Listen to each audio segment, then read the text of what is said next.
Damas yangi Damas avtomobillarda nima uchun benzin rasxodi ko'payib ketyapti? Buni 5 ta sababini sizlarga aytamiz. Sizlarda avtomobillar yangi bo'lsa, videoni oxirigacha ko'rib, like bosib esdan chiqmasin.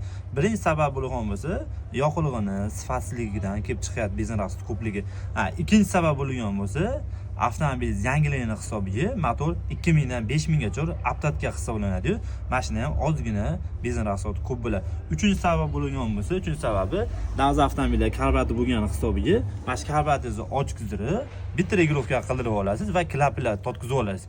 Endi to'rtinchi sabab bo'lgan bo'lsa, avtomobilingizni propan qo'yib olganingiz ham yaxshi bo'lar ekan. Ham cho'ntagingizga, ham rasxodingiz ham ozgina kamayadi ekan. Endi beshinchisi sevicha yoki bo'lmasa boshqa omillardan chiqib qolishi ham mumkin. Mana shu videomizda yangi Damas olib, benzin rasxodining ko'payib ketdi degan aksiyalar jo'natib qo'ying va sizning avtomobilingiz benzin rasxodi ko'p bo'lganda nimadan to'g'rilagingiz kommentariyga yozib ketsangiz, sizdan ko'rib qolgan insonlar ham foydalanib qoladi. Joningiz sog' bo'lsin, yuzdan tabassum ta'kidlasin. Avtoprofessiya kanaliga obuna bo'lishingiz esdan chiqmasin.